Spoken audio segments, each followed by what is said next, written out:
আমরা এই যে আমাদের সন্তানদের জন্য দোয়া করি, কি দোয়া করি বলেন তো? বেশিরভাগ মানুষ কি দোয়া করে?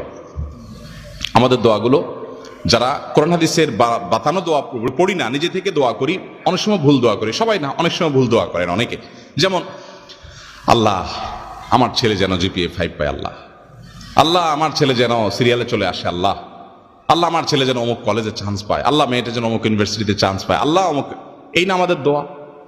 আচ্ছা, এটা সাময়িক একটা টার্গেট হতে পারে, দোয়া হতে পারে, এটাতে এটা করলে গুনাহ হয়ে যাবে, এ দোয়া করলে একেবারে ভুল হয়ে যাবে, আমি সেটা বলছি না।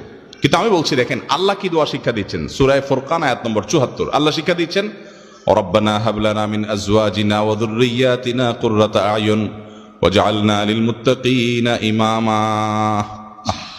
কি দোয়া! এ দোয়ার অর্থ জানেন? সুবহানাল্লাহ, হায়রান হয়ে যাবেন এর অর্থ শুনলে।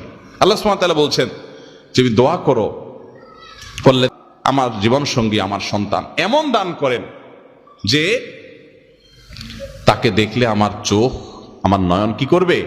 শীতল হয়ে যাবে, জুড়ে যাবে। তাহলে চোখ শীতল হওয়ার জন্য সব দিক থেকে পারফেক্টনেস লাগবে। তারপরে সব দিক থেকে, মোটামুটি সব দিক থেকে আমার সন্তান দেখে যেন আমার ভালো লাগে, আপনি সেরকম সন্তান দান করেন।